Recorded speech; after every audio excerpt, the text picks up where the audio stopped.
সাধক জীবন ও নারী।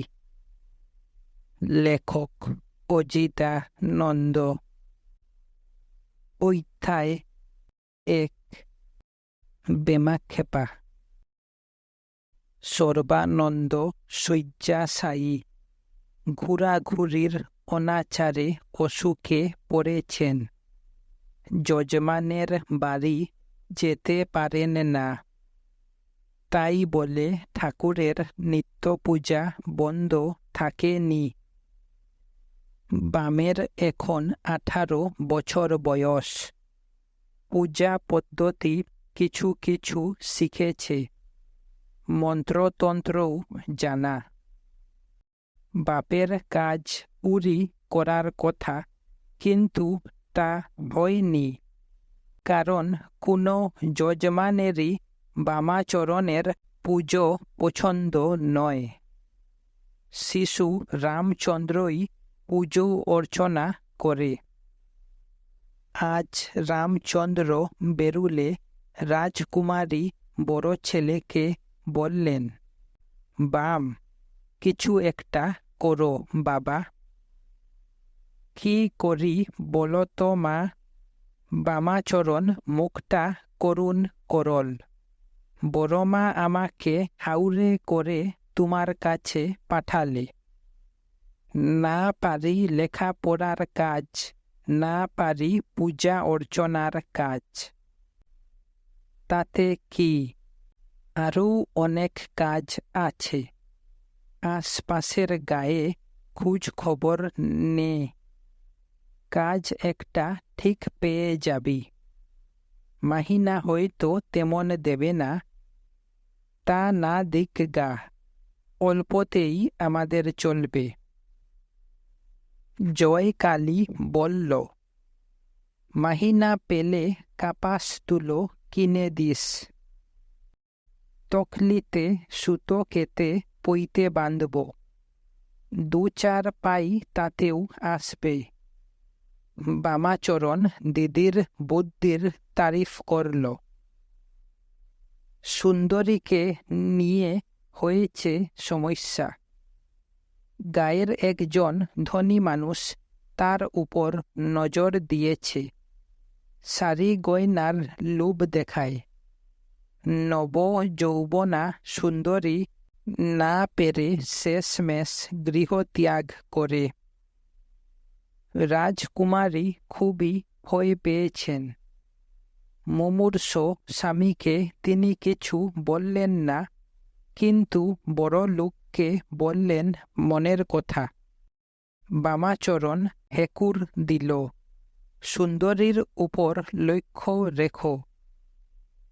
সুন্দরীর একলা ঘাটে যাওয়া বন্ধ হল। জয়কালী না হলে রাজকুমারী সঙ্গে যান। মুলুটি গায়ে বামাচরণ চাকরি করছে। কাজ সহজ। কালী মন্দিরে পুজোর ফুল তুলতে আর ভোগ রাঁধতে হয়। তবু বিপত্তি। ভোগের খিচুড়ি বসানো হয়েছে উনুনে। অগ্নিশিখা হাড়ির গা বেয়ে উপরে উঠে যায়। কখনো লোহিত, কখনো পিঙ্গল। বামাচরণ মুগ্ধ চোখে দেখছে। কি অশান্ত এই অগ্নিশিখা! পলকের জন্যও স্থির নয়। কেন এই অস্থিরতা? বাম এমনই বিভোর যে পুরা খিচুড়ির গন্ধ পায় না। পুরুত মশাই পাশের ঘর থেকে ছুটে এলেন। এই হাউরে গন্ধ পাচ্ছিস না? আবার খিচুড়ি বসানো হলো, এবং কয়েকবার এমন হতে বামাচরণকে শুধু ফুল তোলার কাজ দেওয়া হলো। তাতেও বিপত্তি। ভোরবেলা আকাশে আলো ফুটেছে। বাগানে ফুটেছে ফুল। যতই আলোর রঙ বদলায় ততই ফুলের। বাম মোহিত হয়ে দেখছে। কি বিচিত্র এই আলো, কার সৃষ্টি। বাম ফুলগুলি নিরীক্ষণ করে। এদিকে বেলা বয়ে যায়। পুরুত মশাই চিৎকার করেন, এই হাউরে, ফুল তুলবি নাই? বামচরণ ফুল তুলে সাজি ভরল। চোখের ঘুর এখনো কাটেনি, যেন নেশায় ডুবে আছে। পা টলছে, হাত কাঁপছে। ফুলের সাজি আর একটু হলে পড়ে যেত। এদিকে পুরুত মশাইয়ের তর সয় না। তাকে আরও 2-4 জায়গায় পুজো সারতে হবে। তিনি দ্রুত এগিয়ে এসে বামাচরণের হাত থেকে ফুলের সাজি কেড়ে নিলেন। ফুল তো রোজই ফুটে, ও আর এটো দেখবার কি আছে? দেখে যে আস মিটে না ঠাকুর মশাই। শুনো কথা। পুরুত মশাই সুজা মন্দিরে ঢুকলেন। এরপর এক কাণ্ড। দায় সারা পুজো সেরে পুরুত মশাই বামকে আদেশ করলেন, ভোগটা নিবেদন করো, আমি চললাম। যাবেন নাই? বাম চিৎকার করে। কেনে? পুজো আপনি করেছেন, ভোগও আপনি দেবেন। তুই বা দিলি? ভক্তিহীন পুজোয় আমি ভোগ দিতে পারব নাই। বলিষ্ঠদেহী বাম খর চোখে তাকায়। এই দৃষ্টি পুরুত মশাইয়ের কাছে অসহ্য। তিনি ভ্রুকুটি করেন। অর্বাচীন বালক ওকে ভক্তি শেখাচ্ছে। ঠিক আছে, উনিও ভক্তি শেখাবেন। বামাচরণের চাকরিটি গেল। বামাচরণ চাকরি খুইয়ে ফিরে আসতে রাজকুমারীর বুকে মোচড় দিল। টাকা আসা বন্ধ। কিন্তু তিনি ছেলেকে বকাঝকা করলেন না। বললেন, কি রে, পরের চাকরি পুষালো নাই? কি করে পুষাবে? খলের সঙ্গে তো খল হতে পারি না। ঠিক আছে। রাজকুমারী ম্লান হাসলেন। চাষবাস দেখো, তাইলেই হবে। বামাচরণ মায়ের মুখের দিকে তাকিয়ে রইল। ভাবছে, ঘরে আমরা ছোট মা, আর মন্দিরে আমার বড় মা। মা আমার তারা, তারা আমার মা। বামাচরণের এ বুধ সাধক জীবনে প্রবেশের প্রথম পদক্ষেপ। ও যেন বুঝেছে, মাই সব। এমন আশ্রয় আর নেই। কিবা মানবী, কিবা দেবী, অভয় দায়িনী, মঙ্গলকারিণী, দুর্গতি নাশিনী। রাজকুমারী ছেলেকে ভাবতে দেখে বললেন, ভয় কি রে? আমি তো আছি। হে মা, তুমি আছো, বড় মা আছে, ভয় কি আমার? বামাচরণ নির্ভয়ে মাঠে গেল। সর্বানন্দ মারা গেলেন। পথের ধুলায় বসে বামাচরণ মাকে ডাকে। সে ডাক শুনতে কেউ থমকে দাঁড়ায় না। মানুষ বড় ব্যস্ত নিজেকে নিয়ে। বাম নাম গান করছে, আবার কুকুর দেখলে পুতলা থেকে মুড়ি দিচ্ছে, খা, যতক্ষণ আছে খা। কোনো দিন মুড়ি ফুরিয়ে যায়। সেদিন ওর কপালে সর্বেশ্বর দ্বার করা পড়া হাতের চোর চাপড়। তাতে ওর দুঃখ নাই। বলে, হাতে মারবে মারো, কিন্তু ফাতে মেরো না। বামের ভয় ভাতের মারকে, খিদে সইতে পারে না। কোথায় আছে, যে ভয়ে পালাও তুমি, সেই মা যোগাইদ্যা আমি। বামাচরণ যা ভয় করছিল তাই হল। অন্নদায়িনী ধরিত্রী মাতা ওকে তাতেই মারলেন। ধরিত্রী মানব সভ্যতার উষাকালে শস্য প্রজননী এবং ভূতধারিণী। তিনি মাতা। মহেঞ্জোদরোয় আবিষ্কৃত অনেক মূর্তি ধরিত্রী মাতার। প্রাচীন মেক্সিকো, গ্রিস ও রোমেও তাই মাতা পৃথিবী মহিয়ং। আটলার ক্ষেতে এবছর শস্য নেই। আকালে পড়েছে গ্রামের মানুষজন। রাজকুমারী পক্ষী মাতার ন্যায় সন্তানদের মুখে তুলে দিচ্ছেন অন্নকণা। তাও ফুরিয়ে গেল। তখন বললেন, তোরা দু ভাই মামা বাড়ি যা, দুটো ভাত তো পাবি। আর তোমরা? বাম ও রামের চোখ ছলছল করে। আমাদের উপোস দেওয়ার অভ্যাস আছে।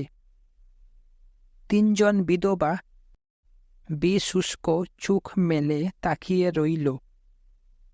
বামাচরণের যেতে মন চায় না, তবু যাবে। থাকলে মায়ের কষ্ট বাড়বে। সর্বেশ্বর নবগ্রামে মামা বাড়িতে ছেলে দুটোকে রেখে এলো। ছায়াহীন তরু যেমন মায়াহীন নারী তেমনি স্বধর্মে পতিতা। এমনই এক নারী হচ্ছেন বামাচরণের মামি। নিষ্ঠুরা, স্নেহহীনা, যন্ত্রণা দায়িনী। তার হৃদয়ে সুধা নেই, গরলময়ী। মামি ছেলে দুটোকে গেরস্তালি কাজে উদয়াস্ত খাটিয়ে পেট ভরে খেতে দেন না। তার পরিবর্তে দেন গঞ্জনা। ও কর্মার ধরি খড় কাটতে হাত কাটে। ভোজন পটু, একবার ভাত দিলে হয় না। আজ মামি বামকে নিয়ে সাংঘাতিকভাবে পড়লেন। এই হাউরে, অত ভাবিস কি? মায়ের কথা। অত যদি মায়ের উপর দরদ, তো যা না মায়ের কাছে। শুনছ? মামি গলা চড়ালেন। তোমার গুণধর ভাগনের বচন শুনছ? মামা আসুরিক ক্রোধে বামাচরণের পিঠে পাচন ভাঙলেন। বামচন্দ্র বাক্যহারা। চোখ দিয়ে টপ টপ করে জল পড়ছে। বামাচরণ ছোট ভাইয়ের হাত ধরল। আয়। দু ভাই সুধাময়ী মায়ের কাছে ফিরে এলো। অধ্যায় 2। 1857 খ্রিস্টাব্দ। সিপাহীরা লড়ছে ইংরেজ কোম্পানির বিরুদ্ধে। দেশ বুঝি এবার স্বাধীন হয়। ডালহাউসি ভয়ে কম্পমান। সর্বেশ্বর খুল আনতে গরুর গাড়ি নিয়ে মাল্লারপুর গিয়েছিল। গঞ্জে সর্বত্র ভয় আর উত্তেজনা। সে দেখে এসেছে রেলগাড়ি ভর্তি গোরা পল্টন। টকটকে লাল মুখ তাদের। শুনে এসেছে লড়াইয়ের কথা, সেপাইরা জিতছে। 1 মাস পর সর্বেশ্বর আবার গেল মল্লারপুর। এবার শুনল অন্য কথা। মঙ্গল পাণ্ডের ফাঁসি হবে। সেপাইরা হেরে গেছে। আটলাই মানুষজন যেমন ছিল তেমনই রয়েছে। চাষারা চাষ করে, তাঁতিরা কাপড় বুনে, বামুনরা পুজো অর্চনা করে। একদিন তারা শুনল শ্মশানে এক সিদ্ধ কৌল এসেছেন। গলায় তুলসী মালা, হাতে রুদ্রাক্ষ। তাকে দেখতে সকলে শ্মশান চলল। বাংলার সাংস্কৃতিক কেন্দ্রস্থল নবদ্বীপ। এখানে বৈষ্ণব মত প্রবল থাকলেও আরও একটি মত জন্ম নিচ্ছে। পরম বৈষ্ণব মহেশ্বর মৈত্রের বড় ছেলে শ্রীকৃষ্ণানন্দ গোপালের নিত্য পূজা দেখেন, আবার আগমেশ্বরী তলায় কালী পূজাও দেখেন। তিনি শ্যাম ও শ্যামা মেলাতে যত্নশীল। দীর্ঘকাল বৈষ্ণব ভক্তিশাস্ত্র ও শাক্ত তন্ত্রশাস্ত্র অনুধাবন করে তন্ত্রসার ও শ্রীতত্ত্ববোধিনী রচনা করেছেন। বিষয় দুই শাস্ত্রের সমন্বয়। শ্রীকৃষ্ণানন্দ আগমবাগীশ স্বপরিকল্পিত দক্ষিণ পদ উত্তোলিতা শ্যামবর্ণ। শ্যামা মায়ের পূজা করেন আর আকাশ পাতাল ভাবেন। বাড়ির কলা গাছে এক কান্দি কলা ধরেছে। কৃষ্ণানন্দ মাকে ওই কলা মানস নৈবেদ্য করলেন। তিনি পূজার দিন বিস্ময়ের চোখে দেখেন কলার কান্দি নেই। ছোট ভাই সেটি গোপালকে নিবেদন করে বসে আছে। আগমবাগীশের হৃদয় ক্ষোভানলে দগ্ধ হল। তিনি আরাধ্যা দেবীর কাছে গেলেন, আর কে যেন সত্যধর্ম দেখাতে সব আবরণ মুছিয়ে দিল। কৃষ্ণানন্দ দেখলেন শ্যামা মা শ্যাম ছেলেকে কলা খাওয়াচ্ছেন। মহর্ষি বাল্মীকির ন্যায় তিনি উচ্চারণ করলেন, কৃষ্ণ কৃষ্ণা আনন্দেন ধীমতা। শ্যাম শ্যামা সাধনার শ্রুত বইল। শাক্ত বৈষ্ণব ব্রজবাসী কৈলাসপতির বেশভূষার শ্যাম শ্যামা অভেদভাবেই প্রকাশিত। তিনি বৃন্দাবনে বৈষ্ণব সাধনা শেষ করে শাক্ত সাধনা করতে এসেছেন তারাপীঠে। যেমন হরিনাম জপ করতেন, তেমনি তারা নাম জপ করছেন। ব্রজবাসী কৈলাসপতিকে দেখতে বামাচরণ তারাপীঠে উপস্থিত। তিনি মন্দিরের ডাইনে বাঁয়ে গেলেন, কৈলাসপতিকে পেলেন না, শেষমেশ শ্মশানে গেলেন। আরও এক কৈলাসপতি মহাশ্মশানে শিমুল তলায় আসন করেছেন। ইনি কাশ্মীর রাজের গুরু। ভাবুকেশ্বর মন্দিরের প্রতিষ্ঠাতা কালীধামে দীক্ষিত। তন্ত্র সাধকের বামে বামা রমণ কুশলা, দক্ষিণে পানপাত্রম। কে এই বামা?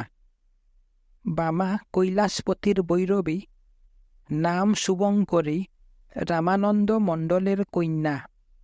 শৈব মতে গৃহীতা। তন্ত্রশাস্ত্রের বহিরাচার ক্রিয়া কৌশলে মৈথুনের বিধান আছে। নর শিব স্বরূপে এবং নারী শক্তি স্বরূপে প্রতিষ্ঠিত হলে সিদ্ধি এই প্রতিষ্ঠায় একে অপরের সহায়। প্রজননে যেমন তেমন কিন্তু নয়। প্রজননে পশ্চাচার, প্রতিষ্ঠায় বিরাচার। পশ্চাচারে প্রবৃত্তি, বিরাচারে নিবৃত্তি। তন্ত্রাভিলাষী বামাচরণ জীবিত কুণ্ড থেকে অবাক চোখে সাধককে দেখছেন আর ভাবছেন, সাধকের সঙ্গে নারী। কৈলাসপতি সিদ্ধি কৌল এক পাত্র উষ্ণ মাংস বামকে দিলেন। মায়ের প্রসাদ নে। বাম মাংস ভক্ষণ করলে সিদ্ধ কৌল নরকপালে মদ ডাললেন। পান শেষে বামকে দিলেন। পান ভোজনের পর বামের ভালোই লাগে। তারা নামে জয়ধ্বনি দিয়ে বাড়ি ফিরলেন। মাতা রাজকুমারীর কত যে ভাবনা, জমি জায়গা সবই গেল। ঘরে দুটি যুবতী বিধবা, বামাচরণ পাগলের মতো শ্মশানে মশানে ঘুরে বেড়ায়। শেষেরটাই এখন বেশি ভাবনার, কেননা অভাবের ঘরের বিধবা যুবতীদের অনেকেই শ্মশান বৈরবী। তাদের একটি যদি বাম গ্রহণ করে, রাজকুমারী চিন্তার তাড়নায় প্রতিবেশীর বাড়ি গেলেন, সরকার ভাই বামের একটা চাকরি জুটিয়ে দাও। বাম কি চাকরি করবে? যা তুমি জোগাড় করে দেবে। রাজকুমারী সবিশেষ অনুরোধ করে বাড়ি ফিরলেন। দুর্গাদাস সরকার নাটোর রাজায় সেরেস্তায় কাজ করেন। তারাপীঠ পরিচালনার ভার তার উপর। তিনি নায়েবকে বলে বামের চাকরি করে দিলেন। তারা মায়ের পুজোর ফুল তোলা বামাচরণের কাজ। যে কাজ বাম আগেও করেছেন সেই কাজ। সকালবেলা উল্লাসিত ফুল কাননে প্রবেশ করতেই বামাচরণের মন আনন্দে ভরে গেল। জবা ফুলের কি রঙ!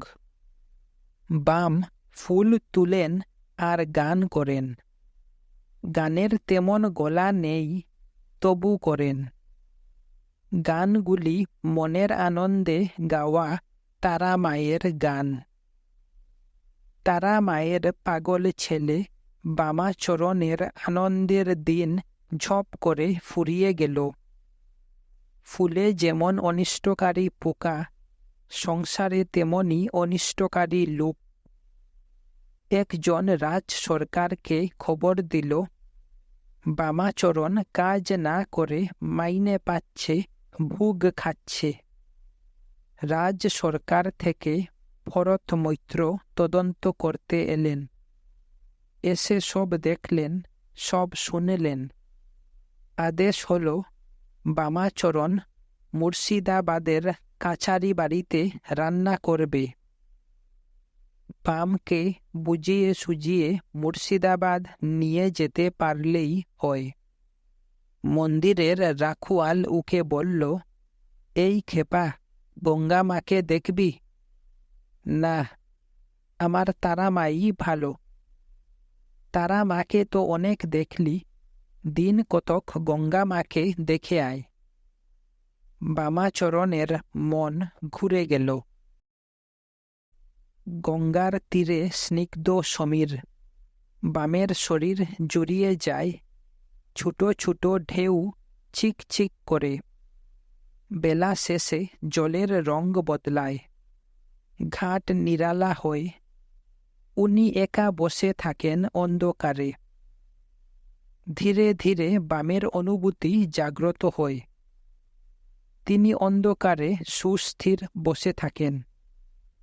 তিনি অনুভব করেন অধরা রূপের মাধুরী। গঙ্গা স্নান করে বাম রাতের রান্নায় মন দিলেন। যে মেয়েটি কুটনু কুটছে, রান্না বাটছে, উনুন ধরিয়েছে, তাকে বললেন, তুই বেটি এবার বাড়ি যা। আর কিছু লাগবে নাই ঠাকুর মশাই?